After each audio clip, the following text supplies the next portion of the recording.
Bem-vindos ao EasyCast, o podcast da Easy, para falar sobre tudo o que está acontecendo e debater sobre o varejo alimentar aqui no Brasil, tá? Hoje a gente vai falar sobre um tema muito bacana, que é o evento Abras em Ação, que a gente esteve presente na semana passada, no dia 8 de março, lá em Balneário Camboriú, né? Em parceria com a CATS, que é a Associação Catarinense de Supermercados. Mas antes de começar, eu queria primeiro apresentar os nossos convidados de hoje, né? Então, primeiro aqui falando com a Sheila. Sheila pode se apresentar também. Bom dia, muito bom estar aqui com vocês. Eu sou a diretora de varejo da Easy, tenho paixão pelo tema que a gente vai conversar hoje. Trabalhei muitos anos com CRM, com gerenciamento por categoria, pricing, enfim, todas as coisas que vêm impactando esse mercado. E apresentar Rodrigo Ribeiro, meu xará, nosso CEO da Easy. Também deixo você se apresentar, Ribeiro. Pois bem, sou o Rodrigo Ribeiro, estou aqui na Easy já faz 4 anos e tenho longa jornada aí no mundo de consultoria, fiz muitos anos de consultoria e empreendi no setor alimentar também, então tive uma indústria de alimentos, conheço a parte aí do varejo alimentar, dos fornecedores, né? E agora em tecnologia, né, nos últimos 4 anos fazendo tecnologia para esse varejo. Muito legal. E também me apresentando, muito prazer, eu sou o Rodrigo Mateus, então temos 2 Rodrigos na mesa, vocês vão ouvir eu falar Ribeiro, ele provavelmente vai falar Mateus. Eu sou o Rodrigo, eu tenho experiência aí de quase 20 anos na indústria e estou na Easy faz mais de 1 ano, cuidando da parte de marketing e de produto. E é um prazer estar aqui com vocês para a gente dividir um pouco de como foi esse evento, qual que é a nossa percepção, né, sobre esse mercado, principalmente sobre o mercado aí de Santa Catarina, tá? Então o tema, a Abras tem feito esse evento, começou na verdade a partir desse ano, que chama Abras em Ação nas Regionais, né? Que tem por objetivo levar conteúdo e levar discussões relevantes, e o principal tema foi sobre a perspectiva, né, colaborar com o setor para atingir excelência operacional a partir de uma perspectiva evolutiva e consciente, né? Essa foi a abertura do Alexandre Simeone, que é o presidente da ACATS, e basicamente todos os temas que surgiram permearam o tema da excelência operacional, e que tem muito a ver com o que a gente vai falar aqui hoje sobre esse assunto dentro da cadeia, de toda a cadeia varejista e como isso impacta o varejo, né? Então, para começar, falando sobre eficiência operacional, a gente vai falar sobre um tema muito importante aqui, que é, apesar do varejo ter um nível de excelência operacional já bastante alto, né? Alguns varejistas giram em torno de 98%, o que é bastante relevante quando a gente fala de eficiência operacional. O varejo ainda tem uma margem de lucro muito apertada. Então esse continua sendo um super desafio para o varejo, que em média o varejo nacional tem, a gente, de acordo com os dados da Abras, a gente tem em torno de 2% aí de lucro operacional, né? Do outro lado, a gente vem falando muito sobre cashback, né? A Easy fala muito sobre cashback como alavanca. Então, queria ouvir um pouco de vocês, começando pela Sheila. Como que você acredita que o cashback poderia ajudar nesse tema de rentabilidade do varejo? É bacana porque eu acho que a gente tem vários aspectos sobre a rentabilidade do varejo que podem ser trabalhadas pelo cashback.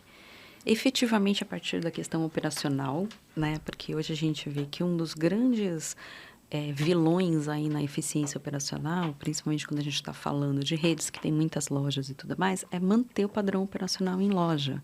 E aí a gente percebe que, por exemplo, troca de etiquetas é um desafio gigante quando a gente fala em ficar fazendo alterações de preços constantes, seja por motivos promocionais, seja por competitividade de preços.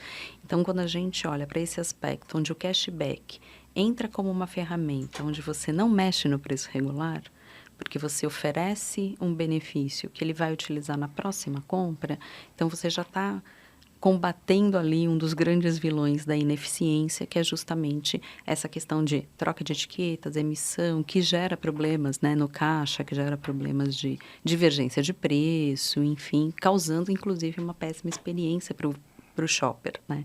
Então, o cashback é uma das formas de ajudar na questão operacional, que é um dos grandes impactos.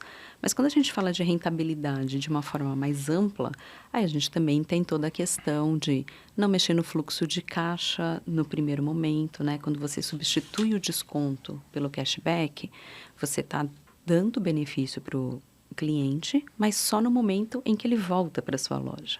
Então, você, de novo, não está fazendo uma rebaixa de preço, né, o que é bastante interessante, ganhando fluxo de caixa nesse momento, até o cliente retornar para a loja para utilizar esse benefício, e com isso você está gerando aí altos impactos do ponto de vista de equilíbrio, né, entre o que você tem de saída de caixa, e aí tudo que a gente já sabe sobre varejo, né? Quanto tempo de prazo você tem para comprar e pagar, enfim. Toda essa gestão desse fluxo é algo muito relevante que o cashback impacta positivamente. E no fim do dia, fazer o cliente voltar para a loja é o grande desafio, é o grande sonho de todo varejista, certo, Ribeiro? Tem um tema, além de o cliente voltar para a loja, que tem um tema que você discute muito e levanta muito essa bandeira, que é também o breakage, né? E como que isso impacta essa questão da rentabilidade. Fala um pouquinho para o pessoal sobre isso. Eu sempre ouvi do varejo, né, a fala de, poxa, a gente dá desconto, faz o tabloide e eu dou desconto talvez para quem nem precise, né? E esse dinheiro vai pelo ralo, né? Sempre ouvi essa fala. O dinheiro vai pelo ralo, a gente joga muito dinheiro no lixo, mas sempre foi assim. Sempre fiz assim. E eu acho que um desafio do que eu coloco no lugar para resolver esse problema. Então, quando a gente fala de breakage, o breakage eu acho que é a manifestação que resolve essa equação um pouco do, poxa, dei o desconto, esse desconto foi embora, mesmo para quem não interessava, né? Então, o que acontece? Consumidor, né, que comprou por um benefício, a gente já vivencia isso várias vezes, né? Ele comunicado, tem 10%, ou ganha R$5, enfim, qualquer manifestação de cashback que esse consumidor receba, ele de fato ganha, ele compra, podendo ser pelo desconto ou não. Essa é a parte que do desconto a gente nunca sabe, né? O momento da compra, mas fica nítido isso no momento do uso desse benefício que ele ganhou. Então, se ele não usa, não era tão relevante.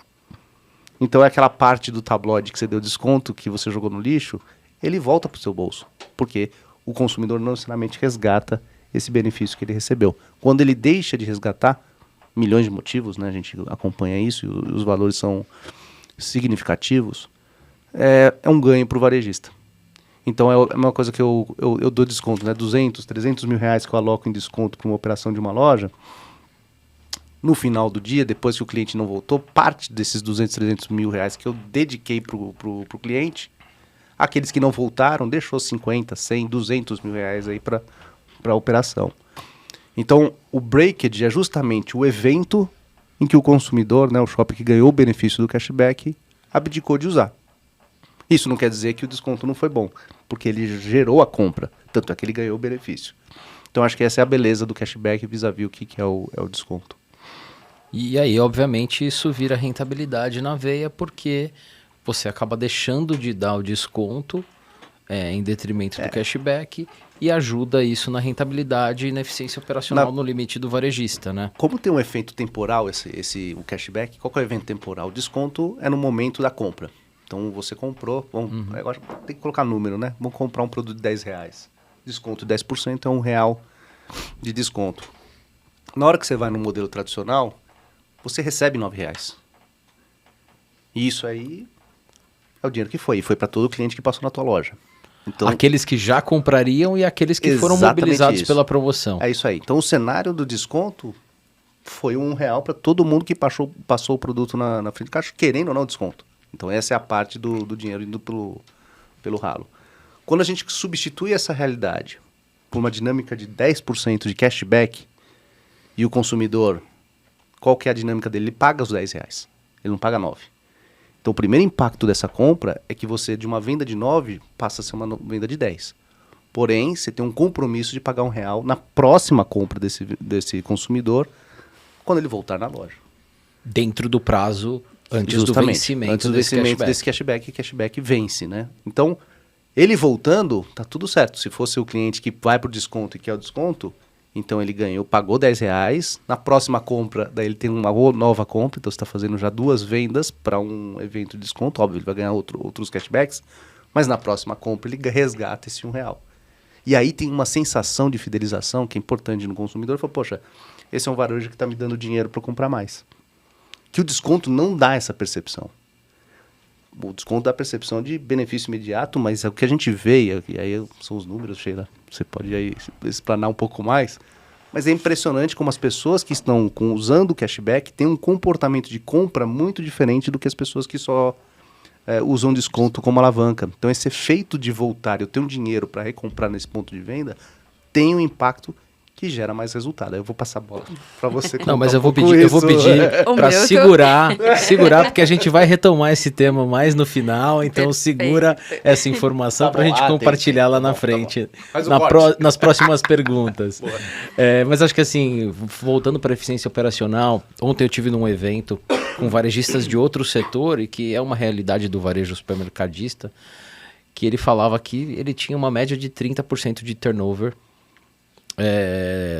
da equipe. Sim. Ou seja, todo o investimento em treinamento, em operação de loja, e isso vale para o varejo supermercadista da mesma forma, gerava um custo muito alto, um desperdício muito alto e uma dificuldade de manter, né, essa operação sempre daquele jeito que a gente idealiza, né, uma operação eficiente, um super atendimento ao cliente. Então, se de um lado essa dificuldade é uma realidade, né, e impacta a eficiência operacional, acho que o que vocês estão trazendo aqui na dinâmica de ativação promocional, o cashback pode ajudar a recompor de alguma forma e a melhorar o bottom line dessa operação, né, o resultado final ali na última linha, já que essa outra frente é muito desafiadora por todas as questões operacionais. Muito bacana. E aí, pulando para próxima palestra que aconteceu no evento da ACATS, que foi muito legal, foi uma apresentação que o Piccoli da Nielsen fez, falando sobre a importância dos dados na tomada de decisão do varejo. Então, acho que de uma forma resumida aqui, e eu que já vivi a realidade da indústria, acho que a indústria vive muito e talvez esteja um pouco mais à frente nessa utilização dos dados em prol do negócio, em prol das tomadas de decisão. O varejo talvez um pouco menos, como a gente tem visto, né, como bastante desafiador ainda. Mas acho que o grande ponto sobre isso, né, na apresentação deles, era que, apesar dos bons indicadores econômicos que a gente tem até aqui, esse ano ainda traz bastante desafio para o varejo, porque o shopper está bastante endividado, né? E a população endividada tende a ser mais restritiva no gasto, isso tem um impacto.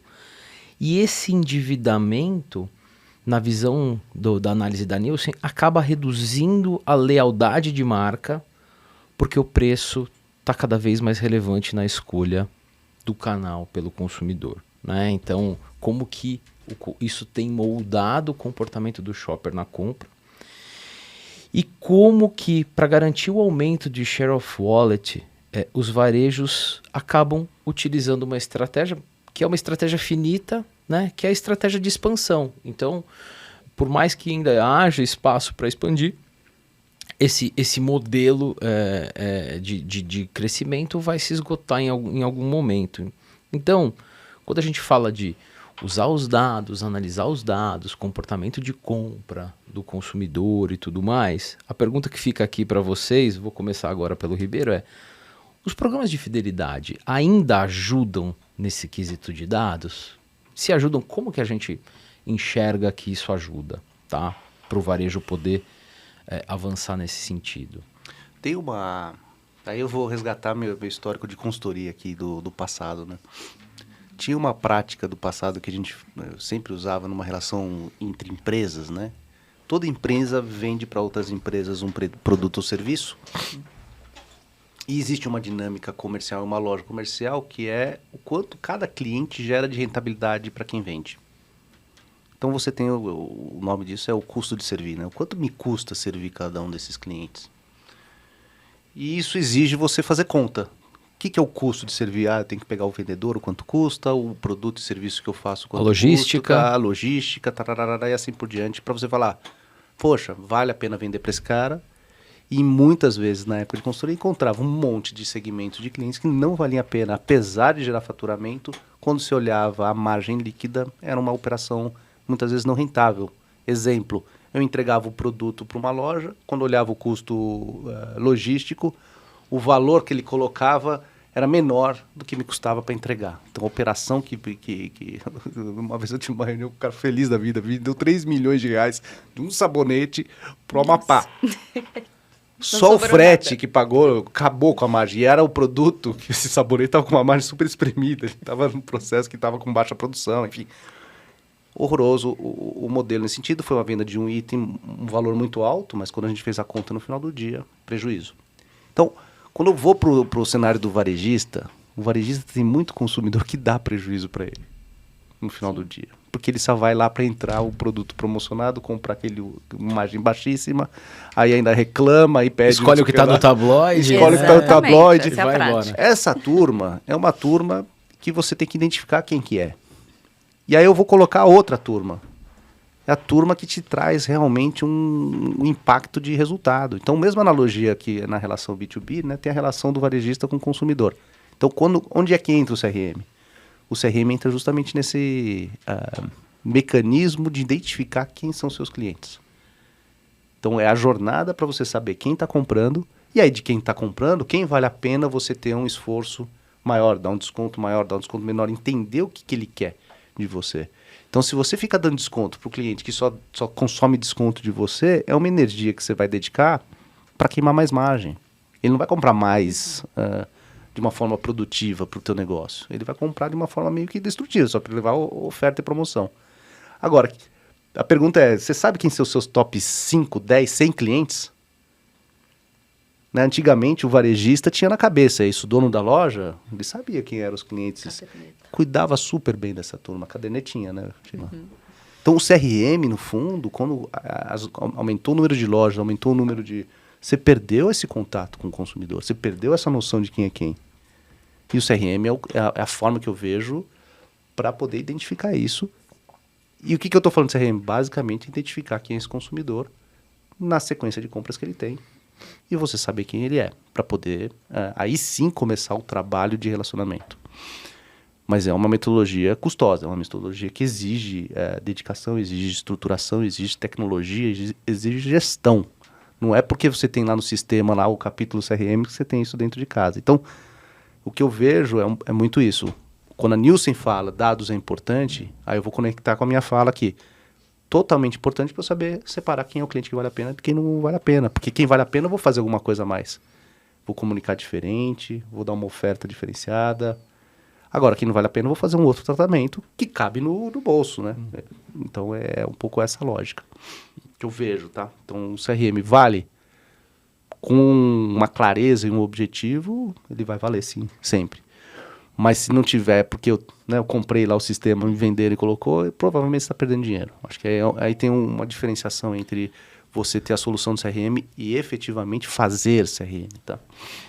E perfeito ponto aqui, acho que até para conectar aqui e passar a bola para Sheila, a gente viu a apresentação do R. Dias, né, lá, e aí ele apresentou um pouco do case do Sainsbury, que tem 95% de identificação da receita. Então, pensa que praticamente as suas compras são identificadas, logo a sua capacidade de analisar esse comportamento, de analisar essa rentabilidade por cliente, o que é mais efetivo, é muito melhor do que quando você tem 30, do que quando você tem 50 no limite, né? Então acho que esse é um grande desafio aí. Queria ouvir sua opinião, que vem desse mercado, esteve no GPA, muitos anos trabalhando, GPA que é precursor de programas de fidelidade para supermercado no Brasil. Então qual que é a sua visão sobre isso, sobre o papel desses dados aí na eficiência do varejo? Eu acho que é um pouco do que o Ribeiro comentou, né? Não adianta você ter os dados se você não souber como usá-los, né? O varejo sempre teve uma prática que eu faço oferta para chamar cliente para a loja. A gente já viu que muitos comprariam sem esse desconto, sem essa promoção. E, por outro lado, a gente acaba por deixar de lado aquele cliente que realmente é fiel a gente. E aí, só recapitulando a questão do share of wallet, né, num cenário mais competitivo, num cenário onde o preço é muito relevante e o cliente tem por hábito, né, ficar escolhendo onde ele vai comprar a partir dos tabloides, a partir das ofertas, a gente começa a entender que uma forma de capturar realmente a lealdade desse cliente é através dos dados, né? E eu acho que esse é o grande diferencial. Quando você começa a olhar aquele comportamento de compra, entender quem de fato é o cliente que está com você, que faz compras não só daquele produto que você pôs em promoção, então aí com os dados você começa a fazer análise de fato da cesta, o quanto esse cliente deixa de ticket médio com você, como é que ele está trabalhando essa frequência de compras com você, porque o grande objetivo no final é você ter o share of wallet, né? Quanto maior a sua capacidade de garantir que o bolso dele está com você, mais fiel ele vai ser a você, e aí sim a gente começa a ver, de fato, ações que mexem no faturamento. Porque eu acho que essa é a grande questão de você usar o dado, né? O dado bem usado implica que você, através de ações direcionadas, aumenta o faturamento daquele varejista, né? E a contrapartida é, se você vai usar uma estratégia de expansão para capturar clientes, você está gastando demais para trazer o cliente para a loja, né? E o CRM é uma forma de você gastar menos para fidelizar esse cliente, porque você gasta direcionado, você gasta com aquilo que de fato vai fazer diferença na vida do varejista, né? Então, várias experiências nos mostram que no final do dia, se você operar muito bem com essa informação, você consegue agregar o faturamento de uma loja no seu negócio sem gastar um centavo em expansão, né? E todo mundo sabe, porque é uma questão de ponto, é uma questão de estrutura de loja, é uma questão de novos colaboradores, enfim. É um gasto altíssimo para, no final do dia, você conseguir ter um resultado muito parecido, né? E impactando, inclusive, do ponto de vista de investimentos né, e coisas mais a longo prazo. Então, acho que esse é um grande benefício, né? E como o Ribeiro disse, não é simples assim, né? Não é, tenho o dado e agora eu tenho o ouro. Mas eu acho que passa também por essa questão de você saber como usar esse dado para colaborar com a indústria, para fazer esse crescimento de maneira sustentável com a indústria, porque no final do dia é um ganha-ganha, né? O varejista é um distribuidor, a indústria precisa desse canal de distribuição. E como é que no final do dia todo mundo consegue gastar menos para fazer essa distribuição e deixar o shopper mais contente, porque você está entregando para ele de verdade aquilo que ele precisa, né? Se ele já vai comprar Coca-Cola, você não precisa dar desconto de Coca-Cola para ele, Exatamente. certo? Perfeito. Muito bom, muito bom. Então, acho que aqui o resumo é entre outras fontes de dados, o dado de comportamento de compra do shopper continua sendo super relevante, é importante e ajuda a tomada de decisão e cada vez mais ajuda na relação com a indústria também, porque no fim do dia a indústria precisa se retroalimentar desses dados para poder melhorar o produto, melhorar a sua performance. Então, acho que é um ganha-ganha importante nessa relação varejo-indústria, né? Muito bacana esse ponto. E aí, indo para a ponte, fazendo a ponte com a apresentação da RDIS, que foi muito bacana, que também no fim do dia é sobre esse ganha-ganha varejo-indústria, porque o tema era sobre trade marketing e como gerar mais resultado para o varejo, para a indústria, a partir das modelagens e das ferramentas que eles têm à disposição. Então foi uma apresentação muito bacana e ele apresentou um dado bastante intrigante, né? E que a gente sabe muitas vezes, mas quando você ouve ele fica ainda mais pesado, ainda mais relevante, que é o seguinte: 35% do volume de vendas no Brasil ocorrem com item promocionado com desconto, né? Ou seja, quase 4 de cada 10 itens são vendidos com algum nível de promocionalização. E aí vem a parte que é mais assustadora nesse sentido, que 70% desses itens seriam vendidos mesmo que eles não tivessem promocionados, né? Então, se de um lado a gente está falando do super desafio de como melhorar a eficiência operacional, a rentabilidade. Do outro lado, a gente ainda vê um overspend, né? Um gasto acima do necessário para fazer essa ativação promocional. Aqui, então, ou seja, tem um sobreinvestimento em desconto e muitas vezes o varejista nunca sabe onde que está esse sobreinvestimento. Então, acho que a pergunta é qual que é o impacto disso no curto e no médio prazo, né? E como que é possível melhorar isso, melhorar essa performance para melhorar a rentabilidade, começando por você, Sheila? Acho que a gente volta exatamente no ponto de conhecer melhor o seu cliente, né? Se você tem um cliente que já compra aquele produto, independente do preço que ele tá sendo praticado ali na prateleira, para que você vai, né, fazer novas ofertas para esse cliente? Então, acho que vem daí essa questão de conhecer muito bem os seus dados, né, saber utilizá-los e entender o comportamento realmente, né?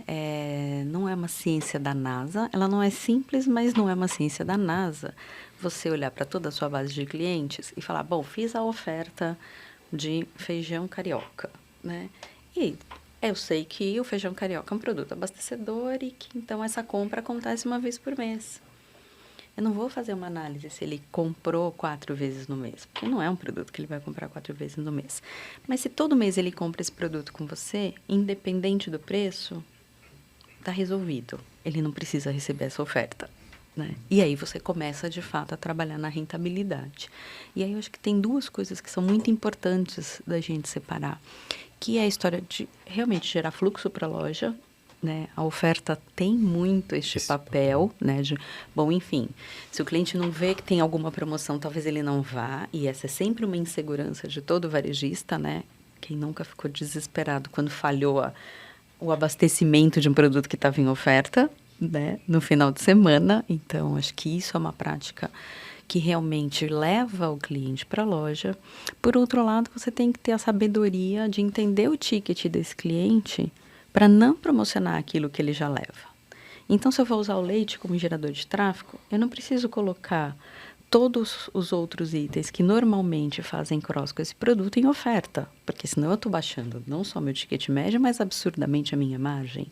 Então, para isso é o conhecimento que a gente tem, né, de entender realmente como é que o cliente compra, e não como ele compra um produto exclusivamente, mas como é que ele compra uma cesta e como ele se comporta ao longo do tempo com esses produtos. Porque aí você começa a criar estratégias de oferta e de precificação, né, que no final do dia a oferta é uma forma de precificar a partir desse entendimento, né? Então, assim, não use todos os produtos promocionados, né? Essa é a primeira dica. Escolha muito bem aqueles que geram tráfego e analise a cesta e analise a frequência de compras do seu cliente para saber que muitas vezes faz muito mais sentido você ter poucos produtos em oferta aberta para todo o público e vale muito a pena você, de fato, trabalhar numa oferta dirigida e aí sim com aquilo que faz sentido para aquele consumidor. Perfeito. E era exatamente esse ponto que eu ia trazer para o Ribeiro, porque acho que o Ribeiro é um embaixador, já ouvi ele falar para vários clientes e para o mercado em geral sobre essa questão de condicionar a oferta ao clube, né? Então, fala um pouco sobre isso e como que isso pode ajudar também, Ribeiro. Uma coisa é o seguinte, tem muita coisa da vida que a gente acha que sabe, vai fazer, acontece diferente. E tem coisas da vida que acontecem e você não repara. E quando você começa a reparar, vira uma verdade. E aí, eu acho que é exatamente esse o ponto. Todos os clubes que condicionaram o consumidor a receber a oferta através da identificação, ou seja, não existe oferta tabloide. Então, a gente está vendo aqui um movimento, é o que eu estou falando, acabar com o tabloide. Dá medo isso. Mas não é acabar com o tabloide em si, é acabar com o tabloide aberto para qualquer pessoa. Então, qualquer consumidor que quer acessar aquele desconto precisa se identificar. Todos os clubes que fizeram esse movimento, tiveram coragem, fizeram esse movimento, naturalmente, e mantiveram ofertas, eles têm altos índices de identificação, para mais de 70%. Para mais de 70%. E aí eu estou olhando os dados aqui do que a gente processa, né? Que são muitos varejistas aqui que a gente vê. E aqueles que tomaram essa decisão, a curva é impressionante. Então, o consumidor fala, mas ele não vai querer se identificar, ele vai querer não sei o que lá, não sei o que lá. Num primeiro momento, aquele que já não é interessado, tá ótimo. E tudo bem o cara pagar preço cheio. Tudo bem ele não se identificar e tá indo na loja. Ele não é um buscador de desconto. Mas o cliente que está querendo algum desconto de algum benefício, ele vai se identificar. E por isso chegam nesses números. Então, é fácil falar, né? A gente tem uma posição, eu não sou dono do varejo, né? Eu sei as dores que existem. Mas observando esses fatos, quem fez, colhe. E aí eu acho que a Sheila também tem uma história no passado aí de uma decisão tomada que mudou, inclusive, lá dentro do GPA. Foi um pouco esse movimento, né? Então, todo mundo ganhava desconto, quem era do clube e quem não era, né? Não sei, a Sheila quer comentar. Você vivenciou isso. A gente levou muitos anos para tomar essa decisão, porque é isso, dá esse frio na barriga, né? De falar assim, mas, gente, e aí, né? Como é que esse consumidor vem? Como é que ele volta para a minha loja e tudo mais? Mas, no final do dia, acho que a grande importância é um programa que mostre que, de fato, o cliente tem vantagem. Né? Porque se não existe vantagem dentro do programa, o cliente não vai mesmo se identificar e vai procurar outro varejista que tenha, né? Eu acho que essa é a questão. Então, para você tomar essa decisão, que de fato traz ganhos, né? Traz principalmente ganhos na rentabilidade e na fidelização do cliente, para você tomar essa decisão, antes você tem que ter a garantia de que o seu programa é um programa vantajoso. Um programa vantajoso que ele perceba, né? Quem está dentro perceba e queira continuar, e quem está fora queira entrar, né? Então, voltando na questão do share of wallet, quanto mais interessante o meu programa, mais o consumidor vai concentrar as compras, né, com este varejo, né? Então, acho que sim, é uma estratégia que funciona muito, mas não é uma decisão que você toma isoladamente, né? Você tem que, de fato, garantir a relevância do programa. E acho até, olhando para um passado não tão distante, né? A gente olha esse formato de atacarejo, cash and carry, que hoje é o boom do mercado, está super em alta, mas há algum tempo atrás só comprava nesse formato quem era cadastrado, quem era como se fosse uma cooperativa, um clube de compras, enfim. E pagava, para ter acesso a esses preços mais baixos... E pagava ainda para ser sócio, né? Isso aí, pagava uma anuidade e tudo mais. Então, isso significa que as pessoas, de fato, talvez estejam mais dispostas do que, às vezes, o nosso medo de que ele fuja pro vizinho, né? A receber esse tipo de incentivo, a ter essa contrapartida, né? Mas acho que o que a Sheila falou, perfeito, não precisa... O cliente, o shopper, precisa ver valor, precisa entender que ali, de fato, vale a pena ele se identificar, porque ele vai ter vantagens reais e benefícios reais. Acho que é por aí. É um grande desafio, né? Acho que é uma jornada que a gente vive no dia a dia e que tem um caminho longo, mas estamos aqui para ajudar e apoiar esse movimento aí dentro do varejo brasileiro, que a gente entende por todas as análises que a gente tem feito, que tem um belo benefício aí no final dessa jornada. E sabe uma coisa que me chamou até do R. Dias, aí quando a gente fala, ele mostrou um gráfico dos desafios, né, dos varejos. Sim. E a quantidade de varejos que ele faz a análise, que está numa zona, que é a zona da morte, que ele chama, não é a zona da os vermelhos deles, os né? vermelhos. Os vermelhos. Então, quase isso mesmo. Uma rentabilidade muito baixa. É uma rentabilidade baixa, é uma situação que você não tem a certeza do cliente, você está meio que vendendo, né, o almoço para comprar o jantar, você está numa situação encurralada, né? Então, e o que me chama a atenção do trabalho ali deles é justamente tem que fazer mudanças. E ele abriu lá, existem muitas possibilidades de mudanças. E ele advogou pelo tema, né? Acho que um chat, antes de ele falar do trade, ele mostrou lá, acho que foram 17 linhas de trabalho passíveis de você ganhar eficiência operacional.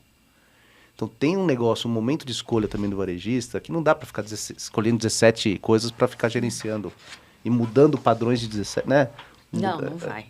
Né? Operação de ruptura, aí o abastecimento, aí quebra. Então, são muitos temas, né? Então, tem que passar uma reflexão. Acho que o varejista tem que passar uma reflexão e falar assim, bom, qual é o tema que eu apertando o botão vai gerar mais impacto para mim? Essa é uma excelente pergunta, porque cada um vai saber, puxa, eu já sou bom aqui no abastecimento, minha ruptura é baixa, minhas gôndolas estão sempre cheias, enfim, eu não tenho esse problema de venda, então não vai investir nesse assunto agora. Eu não identifico ninguém, não sei quem é meu cliente. Esse talvez seja um tema para você começar a olhar com carinho, porque está tendo um movimento, e até por interesse da indústria e das negociações, de você não só trabalhar e olha vários temas que se ataca com um só. Pelo fato de se identificar o cliente, te força a ter uma proposta de valor para o teu consumidor. Sim. Você identificando o cliente, muda a conversa com o teu fornecedor. Dependendo do que você oferece para esse cliente, você abre uma gama de possibilidades. No momento lá, trade, era um capítulo.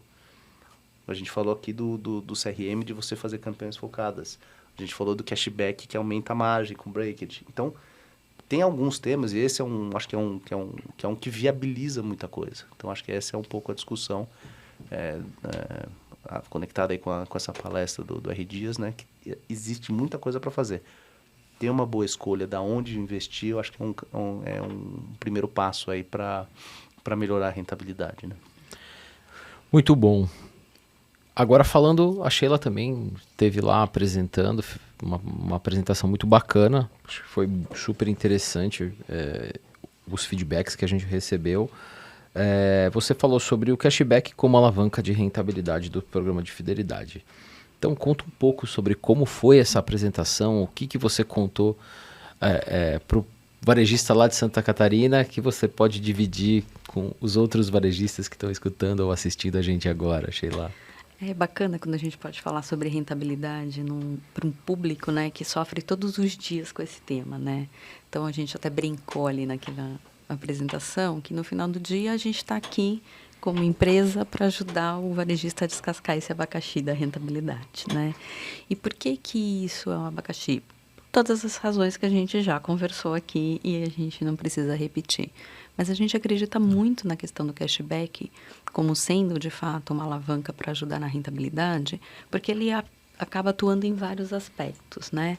Acho que tem a relevância, então hoje o cashback é relevante para o shopper, né? A gente tem dados aí de pesquisas que nem são nossas, né? Pesquisas externas da Associação de Empresas de Fidelidade. De outros mercados, e de outros né? mercados e tudo mais, que já dá conta de que o cashback é a ferramenta que o shopper procura, né? Como uma ferramenta de fidelidade, né?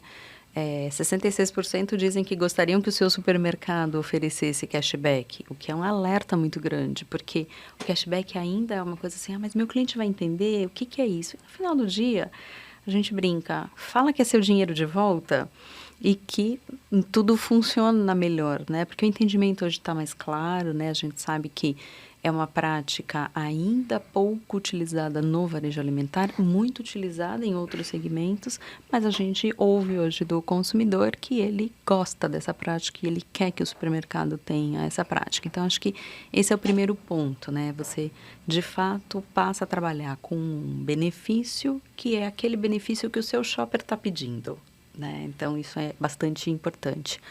Acho que o outro aspecto que é muito relevante é essa questão de você acabar sempre trabalhando com o preço cheio. E o seu investimento em desconto vem quando o cliente volta. E se a gente fizer um exercício um pouquinho diferente sobre aquela questão que a gente falou, né, dos R$10 que eu vou dar R$1 de desconto, quando eu penso sobre a ótica do cashback, eu fico com os mesmos R$10, dou R$1 de cashback, que no final do dia significa que eu estou gastando R$1 para o cliente voltar, né? Ele não comprou naquele momento, eu não gastei aquele dinheiro, mas é um investimento muito baixo se a gente pensar, né? Porque se eu for usar toda a mecânica de ofertas existente para trazer esse cara de volta, vai custar muito mais caro do que R$1. Então, a gente acaba tendo um custo de retorno desse cliente muito baixo, né? Comparado com outras formas. E a questão toda do breakage, que a gente já falou, que eu acho que é ali efetivamente dinheiro na veia, porque você não está usando aquilo que o cliente não está realmente vendo o valor, ele não volta, venceu, esse dinheiro é seu, você não gastou esse dinheiro. E aí é muito interessante notar que a gente também está falando que a indústria tem investido muito nessa ferramenta, né? A indústria tem feito um movimento de vender direto ao consumidor, né? A gente sabe disso. E várias ações que a gente vê da indústria estão focadas em cashback. Porque ela também está percebendo que tem todos os benefícios da identificação, que aí ela passa a ter o domínio do shopper, né, que é o grande risco hoje para o varejo, a indústria passar a ter o domínio do shopper, né? Então, por isso que a parceria é tão relevante nessa questão, mas a indústria tem usado bastante o cashback como uma ferramenta de fidelidade do cliente à marca, já que a gente viu que essa questão da marca é tão difícil hoje em dia, né? Seja a marca do produto, seja a marca do varejista, né? Hoje o cliente usa muitos canais, ele troca de marca dependendo do preço, então dos dois lados a gente está aí fadado a perder a fidelidade desse consumidor. Então, acho que é importante a gente entender que o cashback atua bastante como uma ferramenta de fidelização. O que os nossos dados mostram, né? A gente hoje opera com mais de 60 varejistas. Ano passado, a gente trabalhou com 370 milhões de transações, né? Então, assim, tem dado pra caramba pra gente poder analisar, entender esse comportamento do shopper. E a gente aprendeu muito que, mesmo dentro de um programa de fidelidade, que é o cliente, obviamente, muito melhor do que aquele que só passa para comprar o desconto, quando esse cliente usa o cashback, ele é muito mais fiel ao varejo, né? Então, ele é mais fiel por quê? Porque a gente consegue, com o cashback, trabalhar nas duas alavancas. Então, a gente percebe um ganho de 57% no ticket médio, na frequência de compras. Por quê? Porque você está, de verdade, ali fazendo com que o cliente volte. E também no ticket médio. Por quê? Porque no final do dia, é a percepção de que ele tem uma vantagem. Ele tem um dinheiro na carteira dele que ele não estava contando com esse dinheiro. E aí ele usa esse dinheiro para experimentar um produto que ele quer experimentar, mas que não estaria naturalmente na lista de compra dele, para levar mais de um produto que ele gosta. É mais ou menos naquela época, quando a gente estabilizou a inflação no país, você tinha muito dessa questão de categorias mais caras começarem a ter uma penetração maior nos tickets. Porque você aumentou o poder de compra do consumidor, ele começa a experimentar coisas que ele não experimentava antes. Hoje, quando a gente fala, apesar de a gente ainda ter, né, uma inflação estabilizada, a gente vê uma inflação de alimentos muito alta, né, impulsionando, inclusive, a alta do IPCA como um todo, você, então, começa a perceber que, e o cliente endividado, você está de novo reduzindo o poder de compra. Quando ele percebe que ele tem um dinheiro a mais na carteira, opa, ele vai experimentar, ele vai te ver como alguém que, de fato, está contribuindo, né, com esse poder de compra, e aí isso aumenta a fidelização. Então, acho que esses dados são super bacanas da gente entender, porque quando você fala que, ao longo do tempo, esse cliente também permanece mais fiel a você, né, porque a gente olha para a vida, né, ao longo de 6 meses, a gente retém muito mais shoppers que usam cashback do que os que não usam cashback, então é vantagem atrás de vantagem para o varejo, né? Então, você tem um gasto total desse shopper num mês cerca de 80% maior se comparado com o cliente que não usa cashback, e também ao longo do tempo ele fica mais tempo com você. Portanto, isso é garantir rentabilidade, né? Porque você está gastando menos do ponto de vista de margem por preço, né? E trazendo esse cara mais vezes e ficando mais tempo com você. Então, acho que esses foram os highlights aí da palestra que a gente pôde fazer na CATS. Muito bom. Eu acho que você tocou num ponto e queria ouvir o Ribeiro falar sobre isso, né? A gente fala muito sobre a tangibilizar o benefício, tangibilizar o incentivo comercial. Então, quando o shopper sai para o mercado e ele abre o aplicativo dele, ele já tem ali na carteira, tem o R$30 de cashback para gastar. Então, enquanto o desconto é uma... A gente sabe que vai ter desconto, não sei se vai ser de 5, de 10, de 20, enfim, não importa. Quando ele sai para comprar e ele abre a carteira digital dele, ele já vê materializado um incentivo que ele tem certeza que ele vai poder usar. Né, Ribeiro? Fala um pouco sobre isso, acho que você fala bastante sobre esse tema. Eu tenho Vou conectar duas histórias que eu vi muito. E vi isso lá na CATS, conversando com os varejistas. Uma coisa é falar que você tem. Então todo mundo que falou, não, a gente faz cashback. Um falou, faz cashback. Me chamou a atenção. Como assim? Não, mas quantos % da tua venda você faz cashback? Em branco. Não sei. Mas tem as ofertas cashback. Tem no sistema o cashback. E aí quando você traz esse ponto, você está falando da jornada do consumidor. Né? A Sheila estava falando aqui do aumento de frequência de 50%, do ticket médio. A gente, vocês vivem isso um pouco, mas a gente é inquieto. A gente quer entender o consumidor. Ele que move o ponteiro, ele que paga toda a cadeia. Né? Você não comentou, mas a gente foi perguntar para essas pessoas que usaram 50% de por que ela fez isso. E aí é isso que você trouxe, Matheus. O cashback isolado como mecânica, todo mundo vai fazer. Isso integrado numa jornada de shopper, não sei se todo mundo vai fazer. A gente quer fazer. Aqui a gente está focado nisso. Então, quando um cidadão tem não só a experiência de ganhar o dinheiro de volta, mas quando ele é comunicado, no formato que ele é comunicado, no momento que ele é comunicado, com o propósito de geração de valor do varejista para ele, o jogo é diferente. Então, a gente não está falando só de tecnologia. Sim, tecnologia tem um peso grande que viabiliza isso. Mas a jornada do que a gente está construindo aqui é uma forma diferente, eu vou chamar diferente de varejar. Que eu acho que vai ser uma tendência, não sei se todos os varejos vão conseguir dar conta disso, porque é uma filosofia de trabalho, uma cabeça diferente, em que você tem que considerar que o shopper tem seu momento de compra. E quando você tem uma comunicação alinhada com o momento de compra dele, o efeito disso, gente, e aí de novo, né? Vou até voltar para você com a experiência de retail media. Muda o jogo, são outros impactos, e é isso que a gente tem observado muito aqui. Então, isso de você impactar no dia a dia, né? Eu brinco, né? A gente fez um experimento um tempo atrás, que era comparar uma mídia televisiva, canal aberto, numa cidade, e essa cidade a gente tinha lá uma grande penetração, né, dessa comunicação com o shopper, e fazer isso via o aplicativo.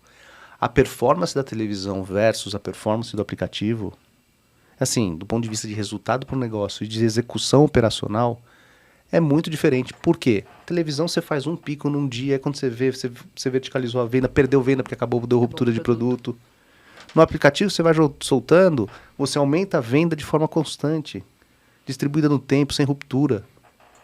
Então você tem a noção do que acontece com o consumidor. Conectando isso com eficiência operacional, pronto. Poxa, qualquer pessoa que opera o varejo sabe quão complexo é você lidar com picos e vales de demanda, né? E é isso, perfeito.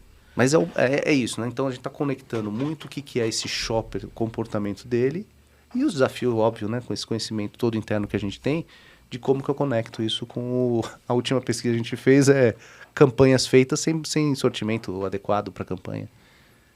Exatamente. Então, tem que travar, você não vai promocionar produto que você não tem em gôndola.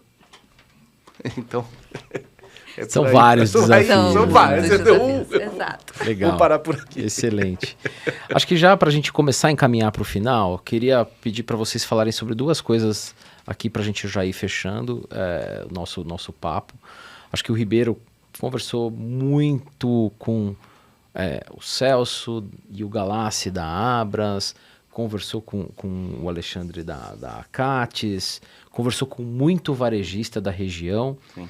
Então, desse monte de conversa super relevante que você teve, queria ouvir um pouco o que você capturou, o que você sentiu dessas conversas, né? E depois, Sheila, você pode falar um pouquinho sobre as visitas que a gente fez no campo e o que você viu do varejo regional ali ali muito concentrado em Balneário Camboriú, mas representando aí um pouco de uma parte do varejo do estado de Santa Catarina. E a gente já pode ir encerrando também, deixando as despedidas aqui para nossa audiência. Não, assim, óbvio, né? Foram várias conversas muito boas, né? No sentido de... A gente estava lá, óbvio, né? Falando muito sobre o cashback como alavanca de rentabilidade. E o que fica claro para mim, né?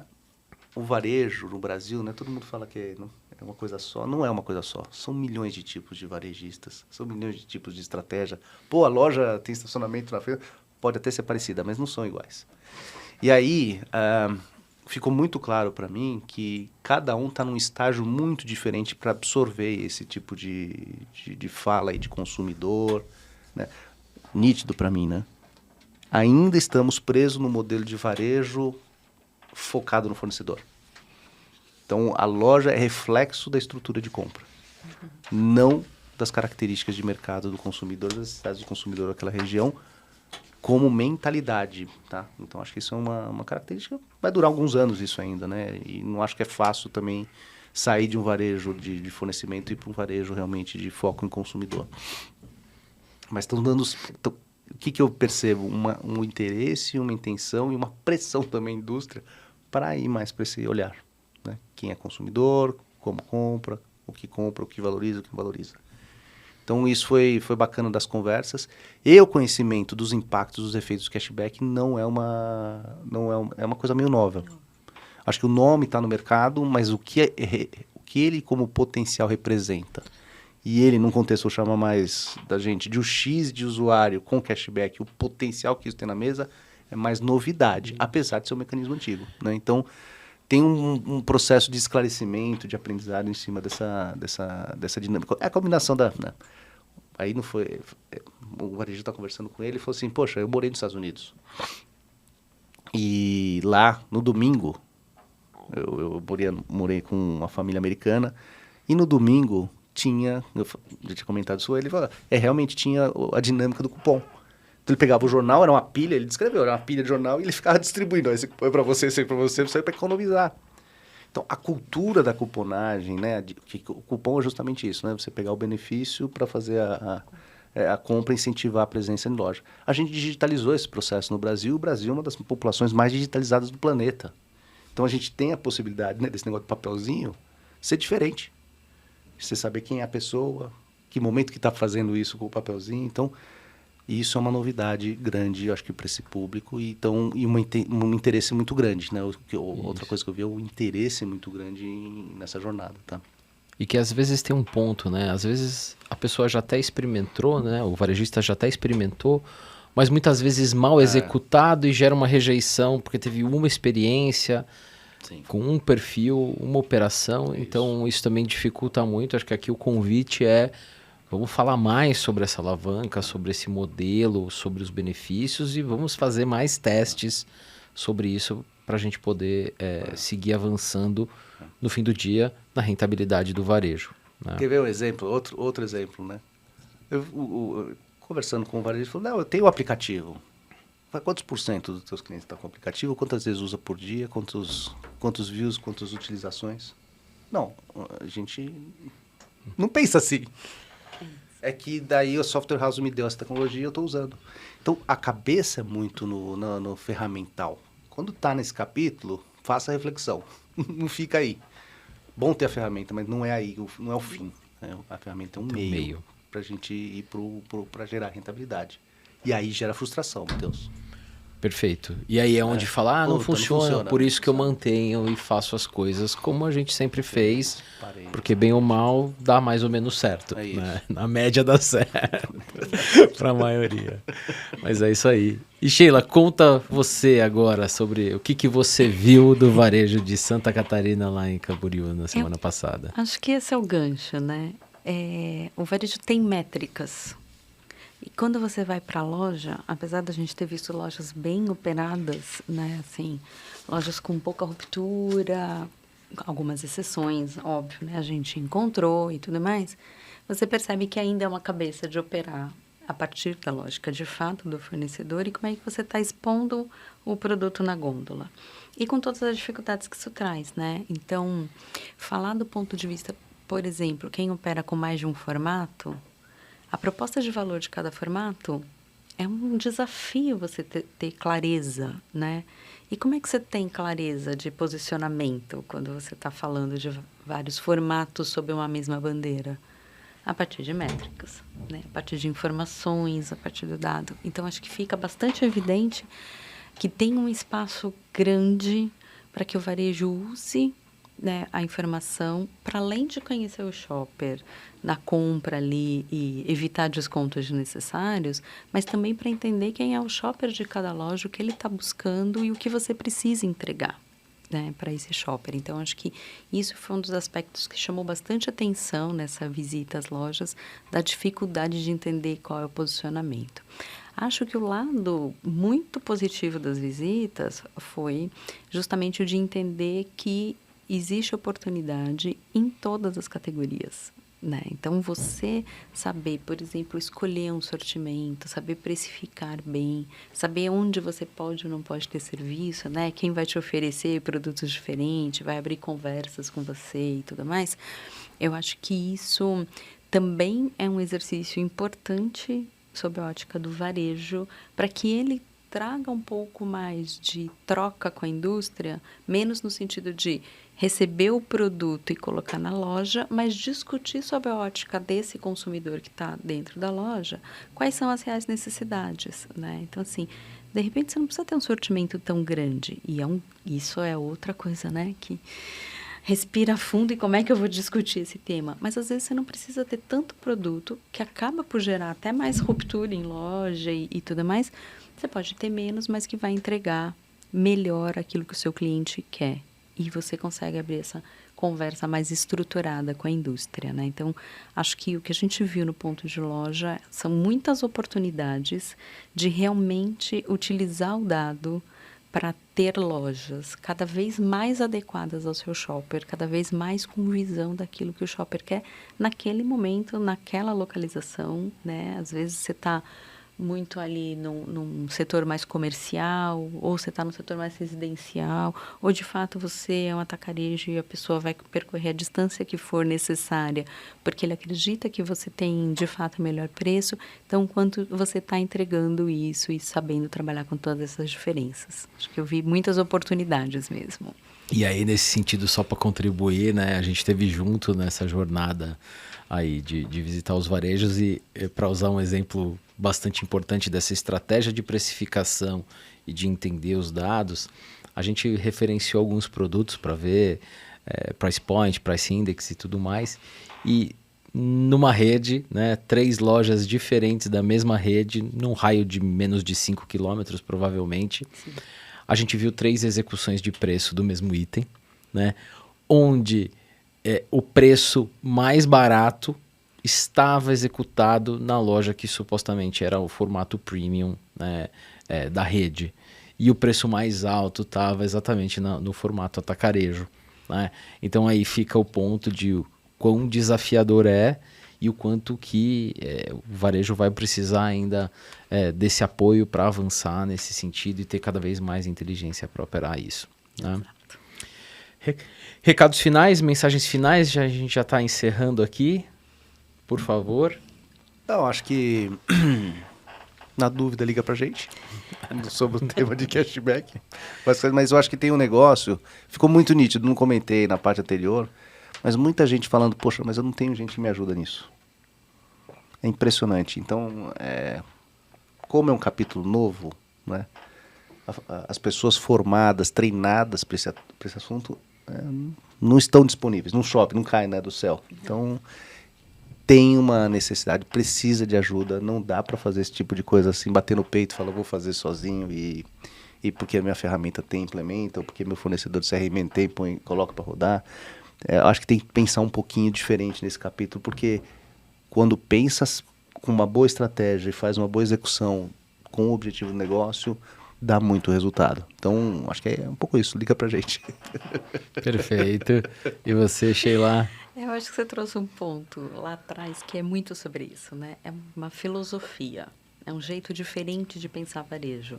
E eu acho que a gente tem uma baita oportunidade para, de fato, trabalhar a rentabilidade do varejo, né? Então, essa dor toda que o varejo sente, porque, de fato, é um negócio que você precisa movimentar muito volume, né, para garantir que sobra algum dinheiro no final do mês. Quanto mais a gente puder falar sobre esse tema, né, acho que é muito importante. Então, liga para a gente, né? De fato, a gente tem experiência dentro de casa, a gente faz isso há bastante tempo. A gente tem um time, né, que está reunindo diferentes conhecimentos e a gente tem estudado em profundidade o tema. E não é à toa que a gente, de fato, diz que o cashback é o novo programa de fidelidade, né? Porque ele vai atuar na rentabilidade do cliente. Então, a gente está super à disposição para fazer conversas, para a gente falar sobre a estratégia de varejo colocando o consumidor no centro, né, das decisões de fato e aprendendo através da informação. É isso aí. Bom, encerrando aqui esse capítulo do EasyCast, eu queria muito agradecer o tempo de vocês, a audiência de vocês.